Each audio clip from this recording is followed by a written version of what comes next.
time to abandon ship. Oh no! Here we go!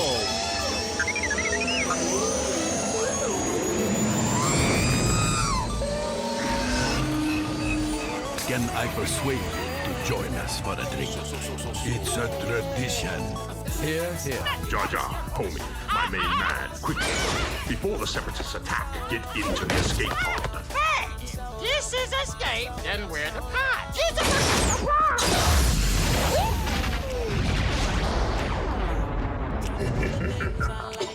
Welcome back to Star Wars Escape Pod and our Chapter 3 after show for the Book of Boba Fett. We are sitting here in the Escape Pod in the home studio. If you guys have been following the Twitter or the Instagram, you'll know exactly what I'm talking about.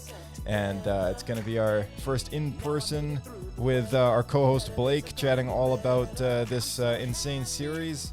And yeah, lots to look forward to, lots of conversation to be had, and we got a lot of stuff to cover. So let's get into it.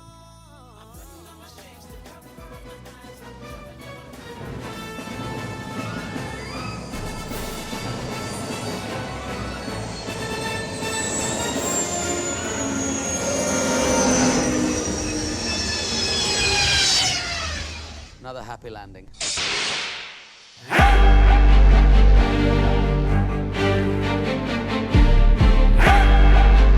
All right.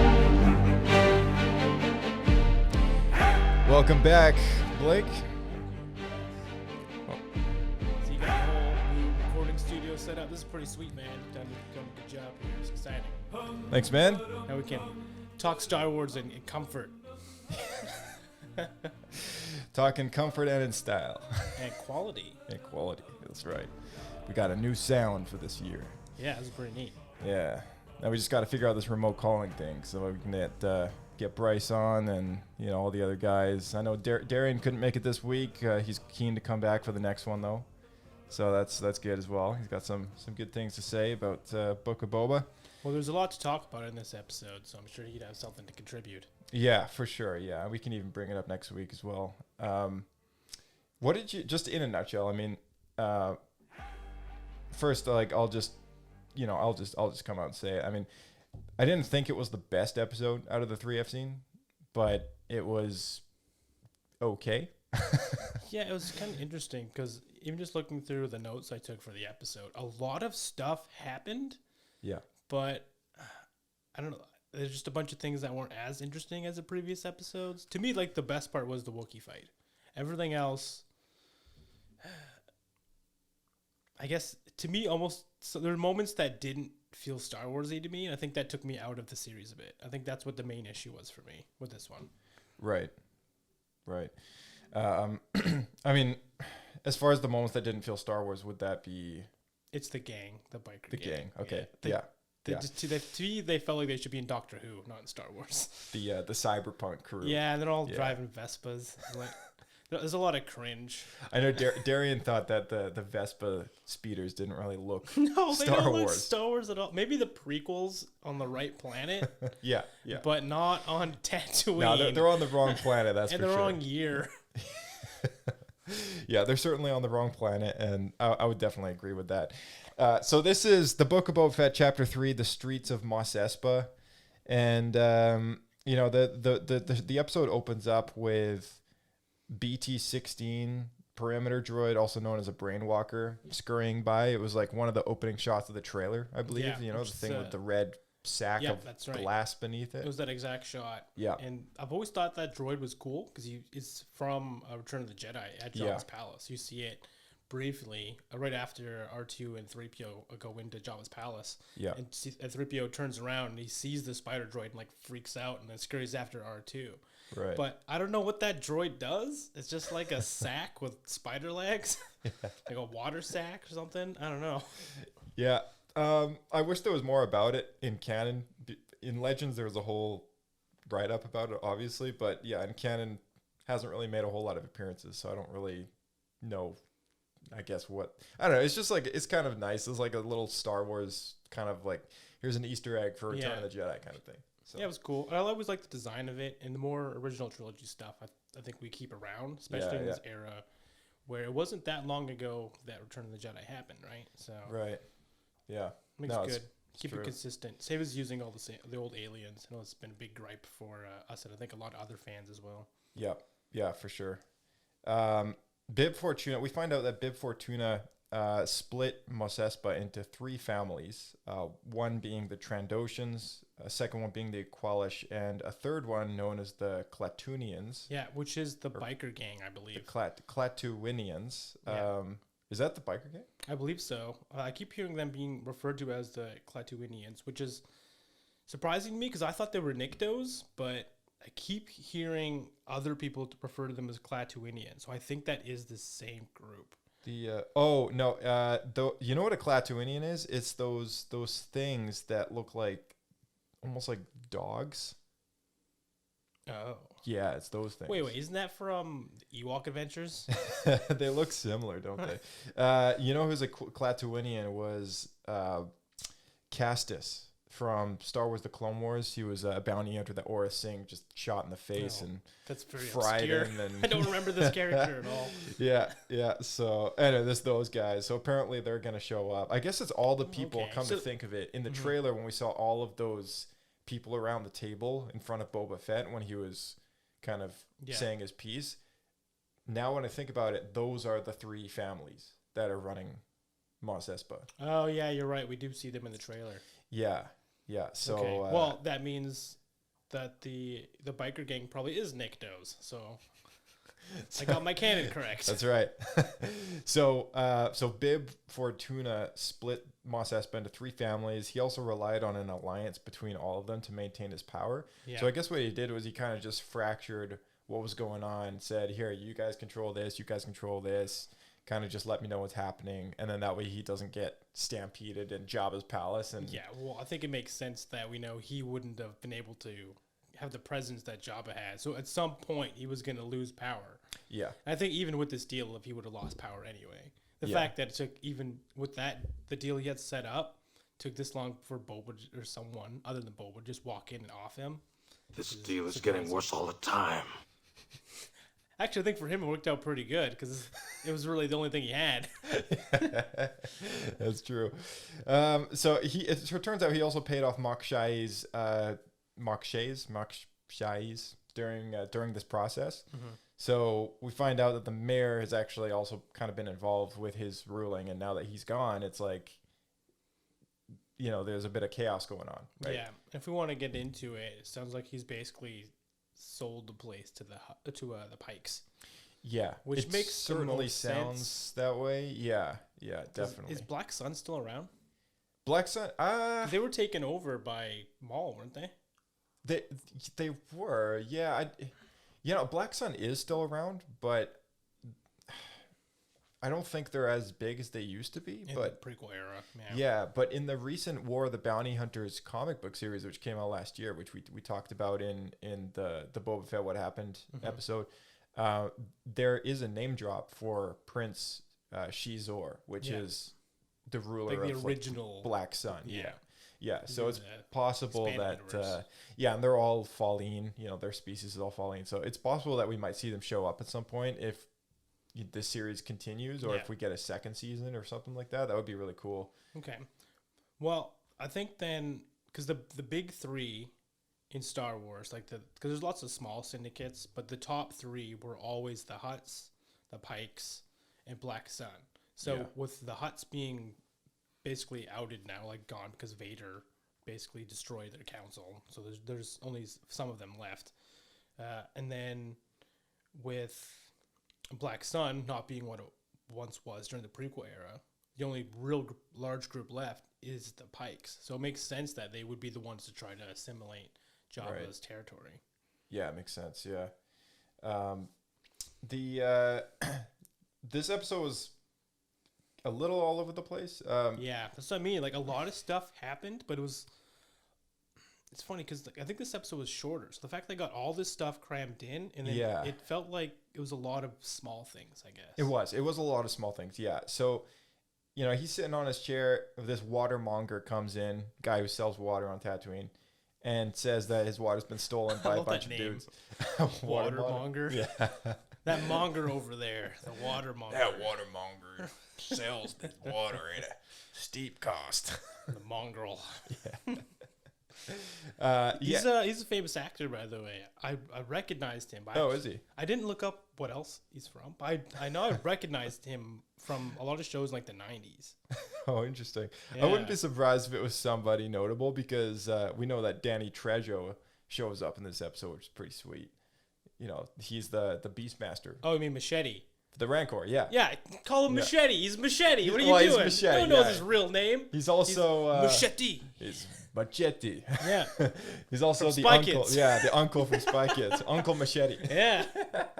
It's really funny because he's like, I was wondering when he would show up because this is a Robert Rodriguez oh, you're right. show, right? Yeah. I didn't think about that. And he 'cause did Sin Spy City, Kids. he did Machete, he did Spy Kids. Yeah, He's man. done. Sin City and Machete Spy shows up in Kids. everything. Like I think Robert keeps him employed. I could see that. Man, I did not even think about that. That makes sense because when Yeah. Machete came on screen, I was looking at him like, no way, is that Machete? Like, it can't be because Yeah. at the beginning he's just like stone faced, kind of in the background. Yeah. I was looking at him like I didn't pay attention to even the huts and stuff. I was looking at Machete the whole time, Yeah. and then we see him talk and everything in person. Like it's friggin' Machete in Star Wars. They could have done the reveal a little better, almost like Yeah, instead of like the reveal of the him a Rancor, it's hood. like the reveal of Machete. that'd be hilarious. But you know what? I think the job he has with the Rancor / him being on Tatooine, I actually think it was like a really good fit.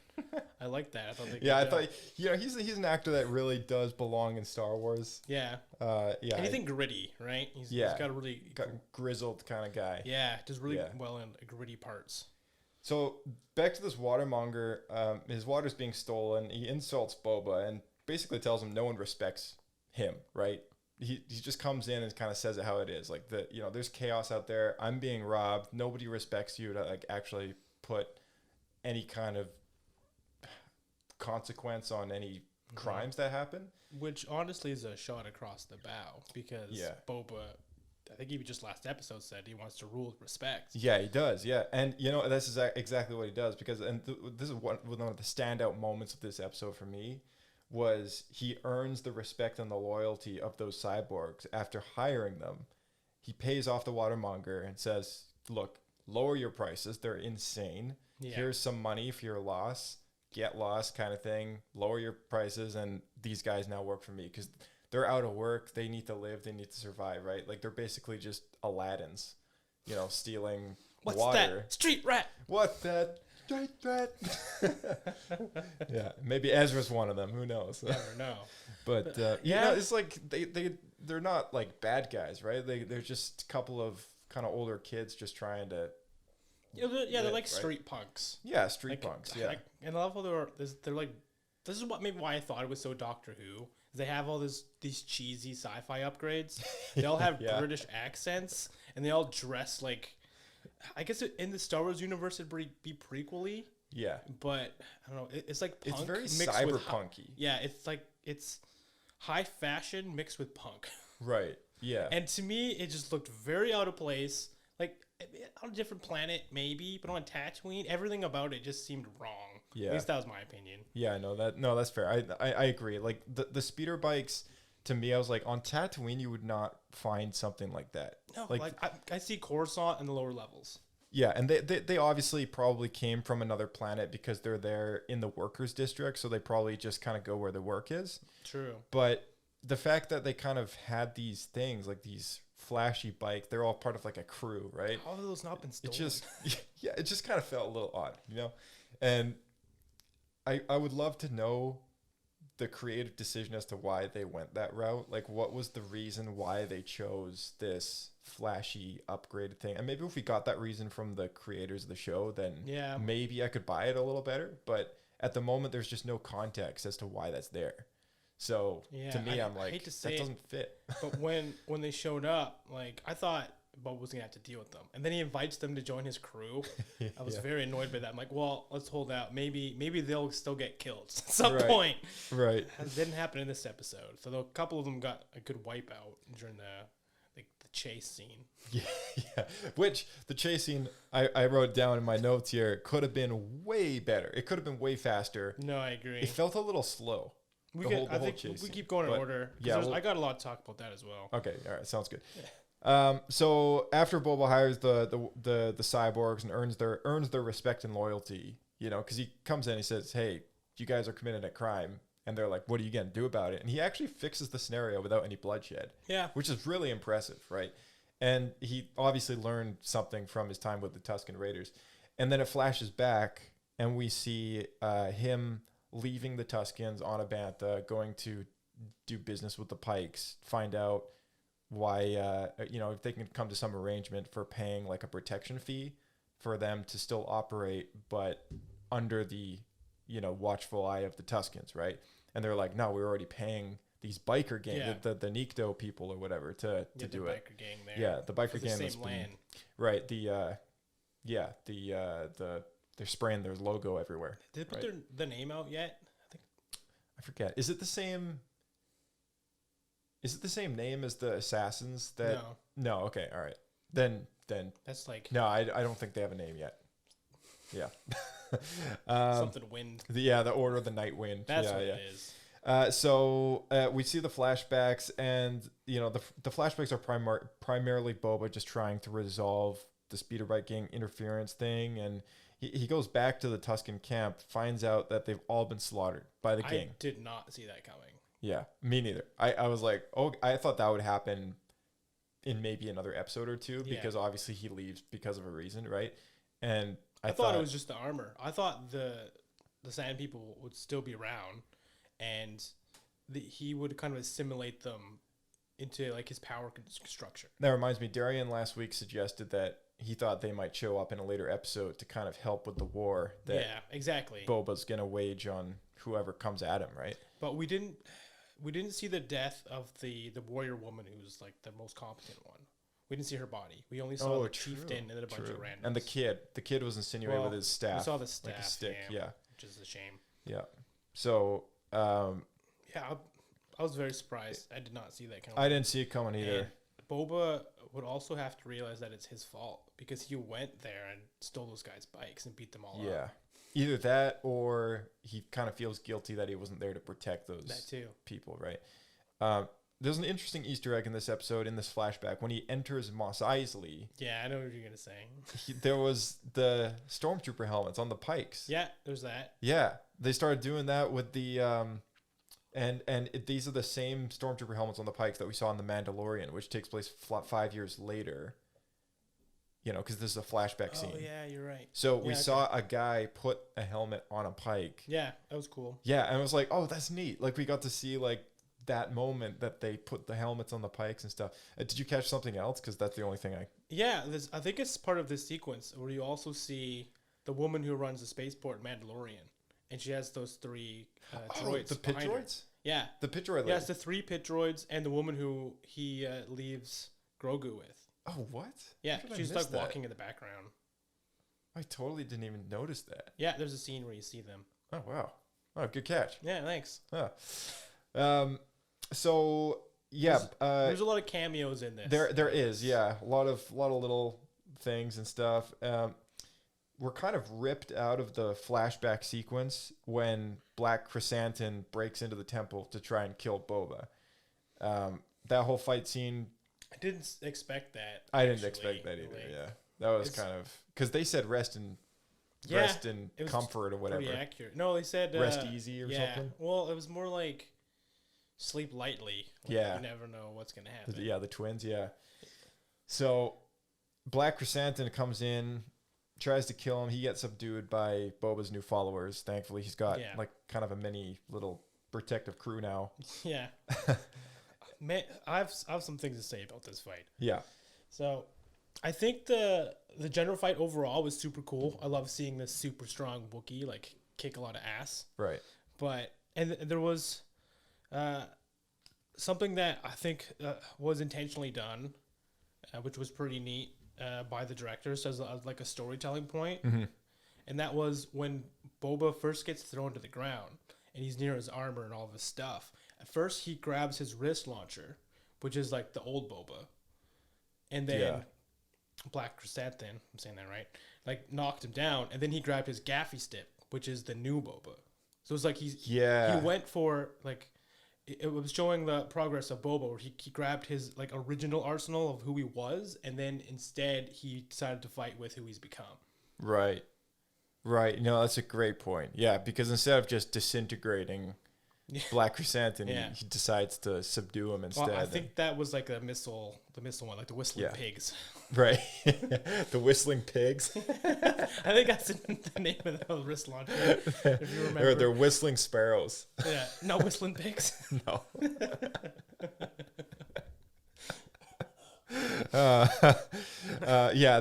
The seeking sparrows or something like that. I can't remember. Something like that. Yeah, it was named in one of the Mandalorian episodes. Yeah. But yeah, it was cool. It was cool to see that. Did you like the pace of the action, or? I thought that was well done, and I also could feel for Boba in the situation where he's I would not want to be a guy wearing a Speedo trying to fight a full-grown Wookiee. Seems like a really bad position to be. For a fight sequence in which someone had to wear a giant Wookiee costume and clearly didn't really use any digi doubles or anything like that. Yeah, that's true. It was pretty good.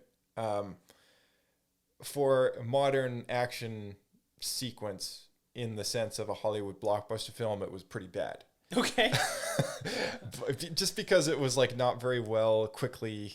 Oh, it was too slow paced. It was a bit too slow. Yeah, it was a bit too slow, and the way that the Wookiee was moving for such an acclaimed bounty hunter just didn't feel like it popped out of the pages of Marvel Comics. Okay. Kind of thing. At least to me, because I've seen that Wookiee in action, and it's like, okay, this guy's got a reputation, and he's a gladiator. Yeah. That which you think then would be raw power, not agility. Right. Yeah. And just from what I was getting, it's almost like he was toying with Boba too long. Okay. Like he could have just killed him right there and then, but it just felt as if they dragged it out just so that they could give a reason for the other crew to come in and subdue the Wookiee. Fair enough. That's funny because my complaint was, again, we're at a fight where Boba loses and has to have help save him. Right. Yeah. Which happens in every episode. It's kind of too bad because that's just kind of how a protagonist is, right? In a lot of scenarios, like, but then again, not always, but yeah, I mean, look at a character like Harry Potter or something like that, and like he's always getting help from other people. True, but he always does the fighting. The help is always on setting everything up and solving puzzles. Or Luke Skywalker, like he's always getting knocked down and gets help from other people, like Ben Kenobi, Yoda. You know, he's not like perfect out of the gate. No, but I not like Boba is battle hardened. That's true. Yeah, Boba should be great out of the gate. Like, he should be at least as good as how we see the Mandalorian. Yeah, exactly. Yeah. And the Mandalorian wins most of his fights by himself. He does, yeah. And that's a predecessing scene. Like the Mandalorian, his appearance in Mandalorian happens before the events of this show, right? So, you know, it's not a prequel or anything like that for anyone who's wondering. Yeah, I will say, because I didn't even think about this, but the Boba that we see here now doesn't feel like the same Boba that we see kill like 30 stormtroopers by himself. Right. Yeah, that's kind of an inconsistency that's it's almost a little odd because this is the same the crew, the same guy who literally directed that episode is doing this show. It's Robert Rodriguez, right? So, you know, why does it come across that way? Is kind of like what I'm wondering. Maybe not fighting people that are just cannon fodder, I guess. Yeah, I don't know. I mean, there's like a bunch of reasons why you could say like he was kind of taken off because he was like just straight out of the back of the tank, just ripped right out. Maybe he was a little disoriented, right? This one would make the most sense for him needing help. Yeah. The other one, though. The other two fight scenes. Yeah. I was more so annoyed. So this one is more like, oh, we're doing it again. Right. More than anything else. I wonder when they're going to stop that. Maybe when he gets to ride his Rancor. Yeah. I'm excited for that. They've got to do it by the end of the season. Yeah, they got to do it. They got to do it. So following the fight scene, you know, the twins, they confront Boba, and it turns out they sent the Wookiee to assassinate. They basically apologize for it, and they gift him a Rancor. Yeah. With this Beastmaster, and you know, Danny Trejo, Machete. I wonder if his Star Wars name is going to be Machete. I don't know. Did you catch his name? No. I didn't catch his name. Didn't write it down. Yeah. And then they say, have Tatooine, but we recommend you leave because this territory was promised by Machete to another syndicate. Who's the mayor? Yeah, the mayor of Mos Espa promised Tatooine as a whole to another syndicate. Which we find out is the Pykes. Yeah.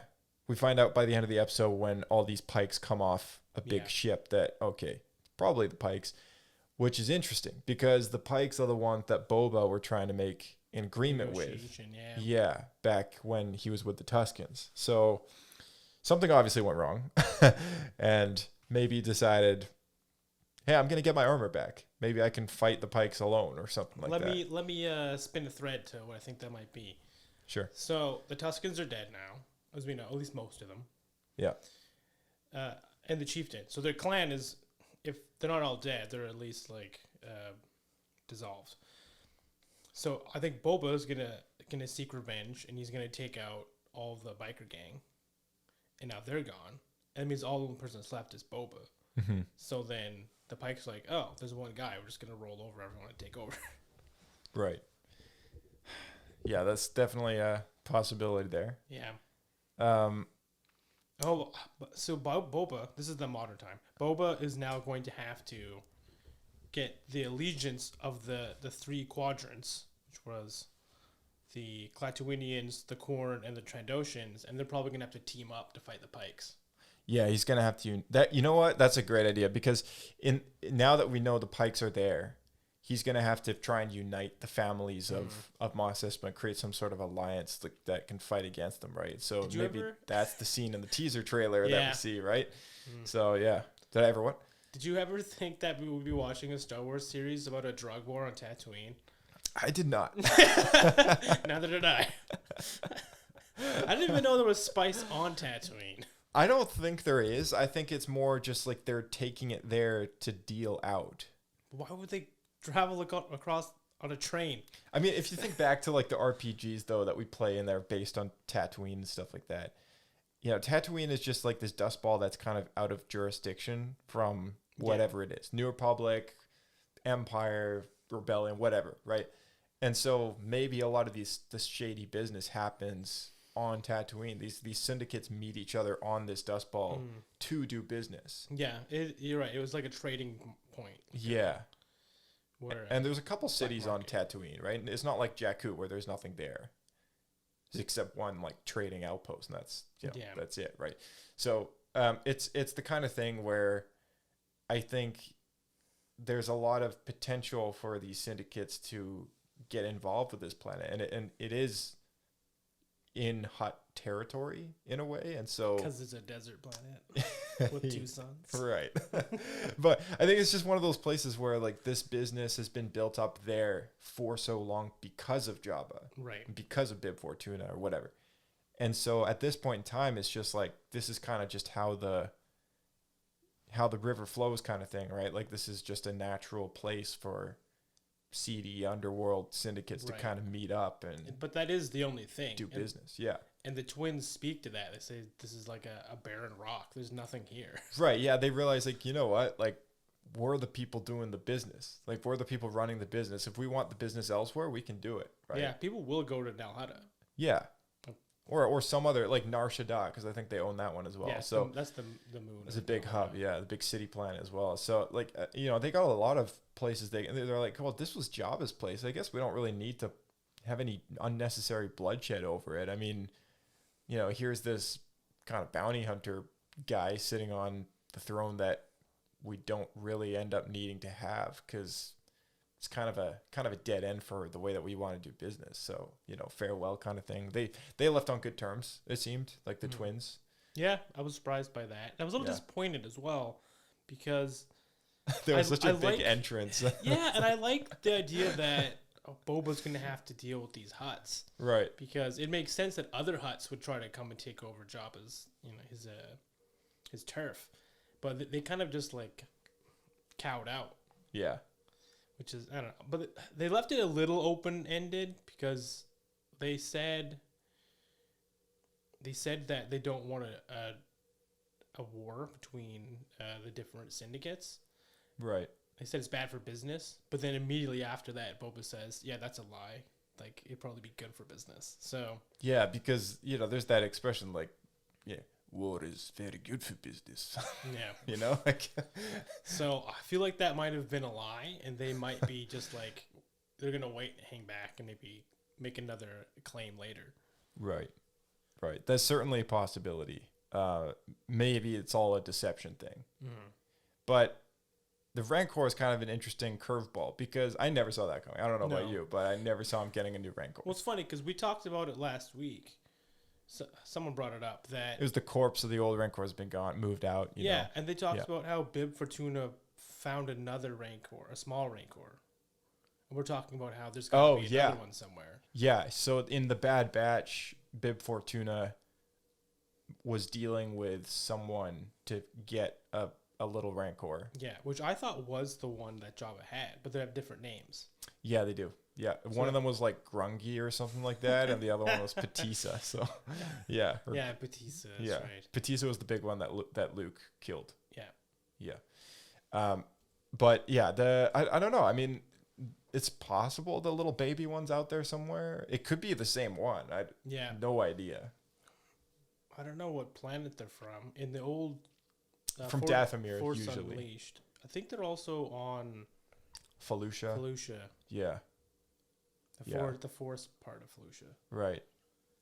It's also, if you go back far enough in the legends, Rancors are also supposedly creatures that the Sith, like the ancient Sith, used Sith alchemy to like twist other creatures into these monsters. Yeah, that's right. Yeah. That was the old expanded universe explanation. Right.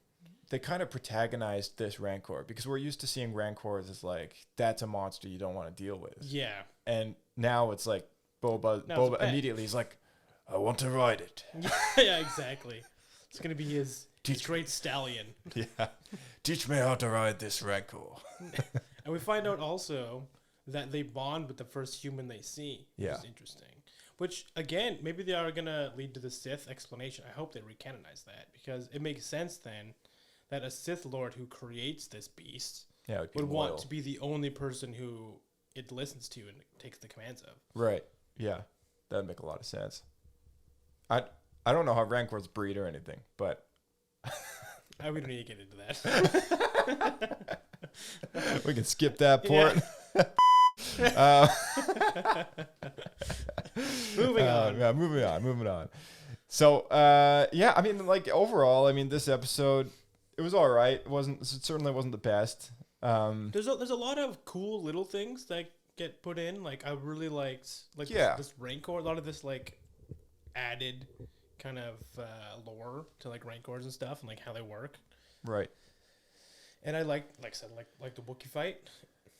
And then there's also some stuff in there that I disliked. So I think it was kind of a mid-grade episode. Yeah, kind of like not a full filler, but just because in a 7-episode season, let me tell you, they do not have time for filler episodes. That's true.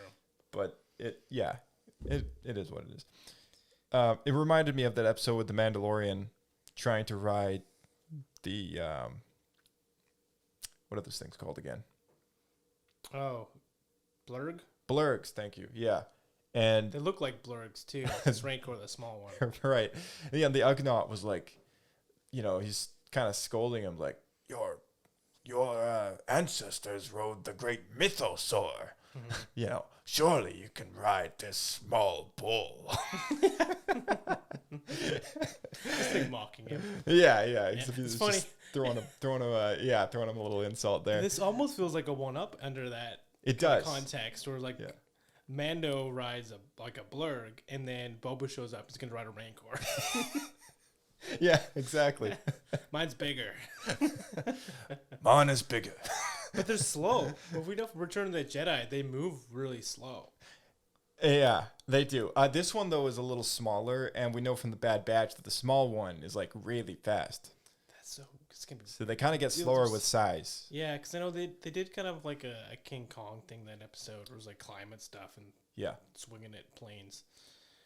So could be interesting, an interesting weapon to bring to the war against the Pykes. That's true. Armor it up. Yeah. Oh my gosh, I know what they're gonna do. They're gonna armor Boba up, suit him up on a Rancor. take into town. Oh, I figured it out. It's gonna be Rancor Rampage all over again for Star Wars Connect. That's exactly what I was gonna say. So that's Star Wars Connect game where you play as a Rancor smashing up Tatooine. Dude, the people approve. I can't believe they're gonna canonize a Star Wars Connect game. I think I still have the video on my phone of you playing that game. Yeah, I was pretending to be an ape. It's pretty funny, yeah. Because they have like ape portions. And you have to kind of like... Yeah, you have to gallop. You have to gallop with your arms Connect. to run. Yeah. Yeah, it's Connect, so you have to move properly, or else like the character won't move. Yeah, so you have to stand in place and look like an idiot, kind of like jumping well, thank around. you. I thought I did a really good job. Anybody who plays Connect looks like an idiot. It was a lot of fun. It's a great investment though, man. It was like the best like $45 I think I ever spent on Just a for laugh. that one moment. Yeah. Anyone listening though, you should definitely look up the Star Wars Connect Rancor game and Rancor Rampage. just be in awe that they're gonna canonize this. Oh jeez. My mind is blown right now. Oh man. Shall we get into other news here? If you're What was more to the episode? Oh, okay. Sure, go up for it. Well, we still got to talk about how they go to town and meet the mayor. Oh, yeah, of course. Sorry. Yeah. Yeah, we kind of skipped to the end of the episode, I guess. Yeah, so Boba, once he finds out that the mayor was kind of, well, I guess he finds out from the twins that the mayor is responsible for selling Tatooine over to the Pykes. And He betrayed both of them. He set up the twins and Boba to fight each other. Yeah, exactly. And he's kind of ditched and left town, and his assistant's kind of there, and then he realizes, oh shoot, he's clued into what's going on. He kind of hops in a speeder, just bails. Yeah, and you get that really kind of slow speeder chase through the city streets of Mos Espa. It was all right. It wasn't like terrible, but I think it could have been a little more. It was slow, faster, more tense. Yeah, George should have directed this. It would have been a lot better. Yeah. Like, I wanted to see like pod racing levels of speed and stuff going on, and there's so many cameos. I think we almost hit, as quotations, almost hit every possible droid that could be like like a member berries. And then there was that carriage wheeling droid which we see in the Attack of the Clones, that okay, you know, the one that kind of like pulls Anakin and Padme to Watto's junk shop. Yeah, I recognized him. Just wasn't sure where it was from. Yeah, that's from that scene. Oh, okay. And I also find it funny that he moved just far enough ahead that the people he was carrying would get hit by the speeder. Yeah. Saved himself, but not the people he was like carrying around. Maybe because of the sand, he kind of like spun out. Right. We finally got to see Boba use his jetpack in this episode. He came in for a landing. And, right at the end there. Yeah, right at the end there. And I don't know. Man, I got to say, if you're going to shoot a chase scene, don't use Vespas. Yeah. It could have been way faster. It just seems so cheap. To me, I was talking to a friend while we were watching it, and it felt like a kids' cartoon. As we're talking, you know, it felt like a me Saturday morning kids' cartoon. It reminded me of Spark of Rebellion. Like the very first Star Wars Rebels TV movie, they get into a speeder chase after something or another, selling. You know, Ezra. They're after these crates, right? These Imperial crates, and they contain blasters, like just E11s or something like that. And Ezra's after the crates. The Rebels Ghost Crew's after the crates. They kind of like come into contact with each other because of the whole. They're trying to steal the same stuff. Yeah. And it reminded me of that.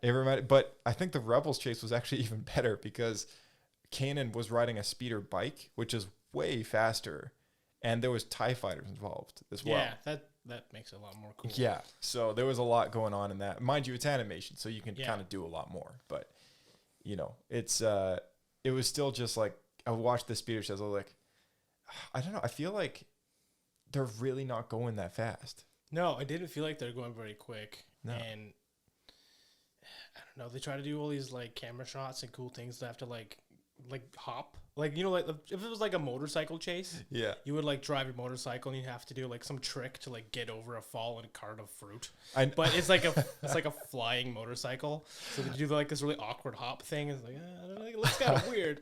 I noticed that the coolest stunt in that entire chase is the one that they put in the trailer, where she ramps up the wall, ramps up the building, and then like comes down on the speed yeah. or whatever. Yeah. And then they're using all of their cheesy like gadgets because they're cyborgs. Like one guy's got a blowtorch that does. He like takes off some of like the top paint, damaging the paint on the speeder. It's not even doing anything. I can't. The other guy had some too. I don't remember. Oh, he had a jackhammer foot, and he was like, and he was like, that doesn't feel like Star Wars. This feels like it should be like, it dawned on me while I was like going over this rant. Yeah. You could take the whole chase scene, take it off of Tatooine, put it in Spy Kids 3, and it would fit. Yeah. The death race. Yeah, that's Dude, what it is, The death man. race was faster. Okay, speed, yes, but like the gadgets, like the cheesy camera shots, and like these like punk kids with cyborg capabilities. Like it's like Spy Kids 3. Spy Kids. It was called the Death Race, right? Spy Kids Death Race. I don't remember. I haven't watched that movie since 2000. Yeah, no, I'm pretty sure it was called Spy Kids 3. Spy Kids 3 race. We gotta make sure it's called the Spy Kids 3 race because no one wants to associate the goodness of the first two with the third one. That's for sure. But yeah. You can hear that intensity. Oh yeah. Green screen is unreal. Yeah, this is pretty accurate. It's just they didn't have a green screen background going by really fast. Right. And even like the end, the final shot in the chase scene that we saw, Yeah. where the lead woman, the leader of their group, she comes up on her Vespa and she does that like sideways skid, like, and then stops like staring at the camera. Right. That was yeah. like straight out of Spy Kids. You could replace that with like Junie. Oh, It was, like, yeah. exactly the same. It was exactly the same shot as when I think Junie gets to the like a cliff or something like that, and and then a bunch of speeder bikes kind of like come up behind him and smash him over the edge, Right. and then they fall down that crevice and into a tunnel or something like that. It was the exact same thing. Yeah. Oh my gosh. Sideswiping stuff. Yeah. Yeah. But I don't know, it was all right. it But annoyed again, me. it wasn't the best episode, that's for sure. Yeah, honestly, if they would have cut it before that whole race, I think I would have liked the episode better. But I get that they needed to say like, oh, the mayor's on the run, and this guy's like, Right. he's running too. Yeah, exactly. And he gave up the fact that the Pykes were coming. like right away. Yeah.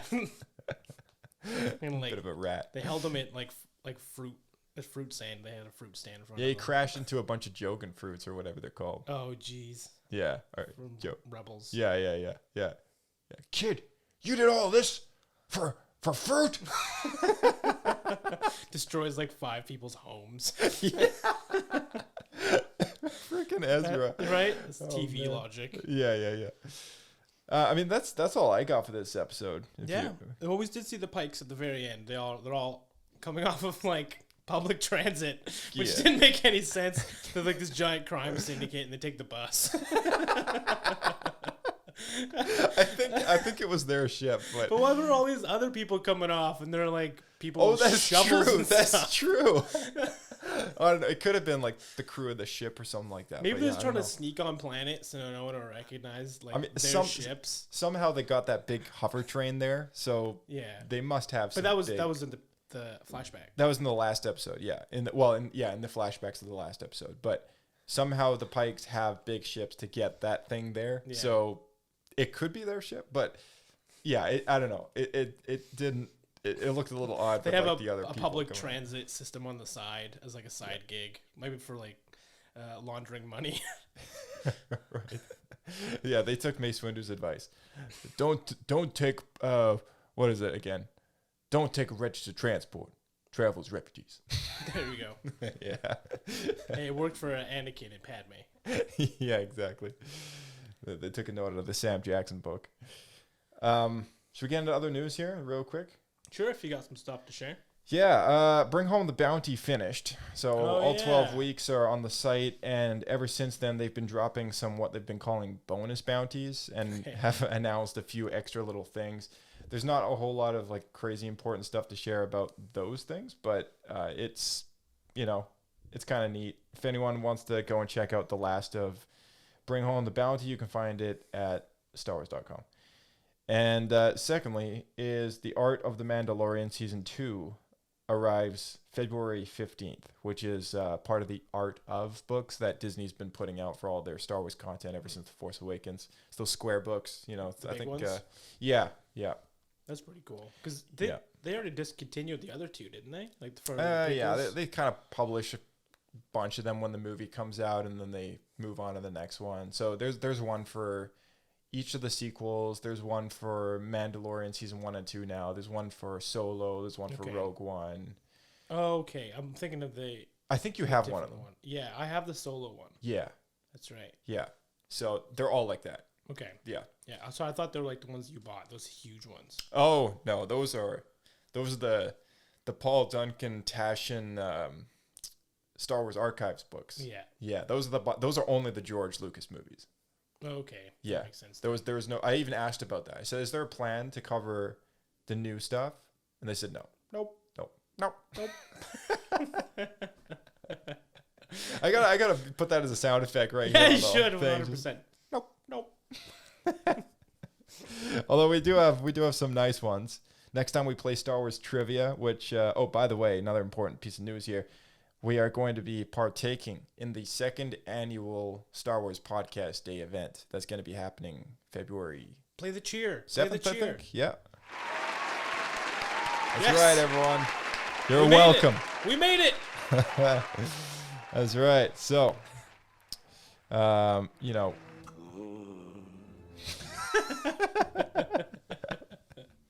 So we have when we play some Star Wars trivia, we also got. I think you suggested we also do something else as well, but I thought maybe just a quick round of Star Wars trivia would be fun. But we got some good sound effects now. So we got our right answer, and we got our wrong answer. How embarrassing. How embarrassing. Those are good clips. Yeah, and for the winner, you know, we get to play the epic version of the Ewok Celebration. Oh, man. That's right.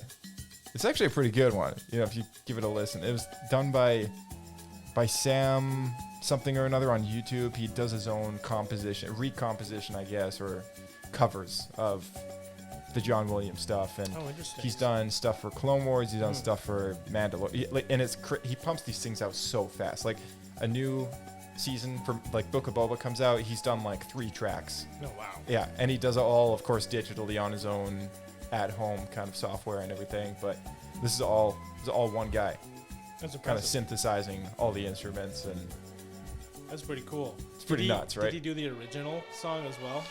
he's done the Force theme. Yeah. Sorry, I But- meant the original Ewok song. Oh, yep, no. Yeah. I don't know Yeah, if man. he's on Yup, that one. yup. I mean, let's take a listen to this.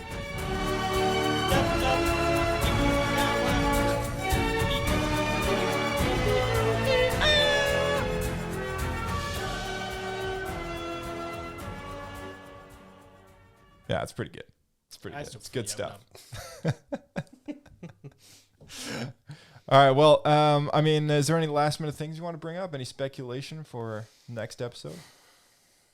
I guess that I hope this new cyberpunk Doctor Who crew doesn't become his like royal guard. Right. He's like teensters. Yeah, I'm hoping that that they don't have huge involvement going forward. I mean, they're all right, but Yeah. the bikes drive me nuts. I mean, like they got to get something a little cooler than that. Yeah. No, They're I almost agree. they're almost too retro. Like I would expect those kind of things to kind of be parked outside of Dexter's Diner. Yeah. Yeah. Coruscant. Yeah. Their whole look is Coruscant. Nothing about them says Tatooine. Right. Maybe they'll get into that. Maybe they'll have some backstory. They're like refugees from Coruscant or something, Yeah, something like that. which honestly would help Yeah. explain it because it feels very awkward right now. And I was sad that they're like, oh, like the Wookiee, what is his name? Black Chrysanthemum. Black Chrysanthemum. They're like, oh, well, the Hutts gave you to us and sell them to the gladiators, so you go, you're free. And I was hoping that he would like stick around. Right. Maybe he'll come back. No, maybe he'll come back and kind of honor Boba's gift of life, basically, for just letting him go. You know, he basically said it was all professional, no hard feelings. Here you go. So even if he lets him go, shouldn't he have to do a life debt? Yeah, exactly. And maybe that's what we're going to see. Maybe we're going to see something come out of that respect yet again. Yeah. And he gets another ally, right? And that's just something that I think might be in tune with this whole theme of ruling with respect. There's going to be fruit that comes out of that. Yeah. Also, it'd be kind of funny to see that because Boba used to have Wookiee braids. Yeah, on his that's armor, right. And now he's gonna have a Wookiee life debt friend. His own Chewbacca. All right, man. Well, I guess that's all the time we got for today. So I guess we'll catch you in the next episode. Sounds good. Thanks for having me. As always. Keep flying. All right, and thank you, all of you guys tuning in at home, listening in on your devices to Star Wars Escape Pod. The best way to help us out is obviously to share the show with a friend. Look us up on social media at SW Escape Podcast. We've got a Twitter and an Instagram, and our email is swescapepodcast@gmail.com. You can drop a review. That really helps us out as well. Helps with the algorithms, searching the show. And, you know, we always love to expand our audience, so that's perfect. Feel free to send in a voicemail. Let us know your thoughts on the Book of Boba. And we will see you in the next one. May the Fourth be with you.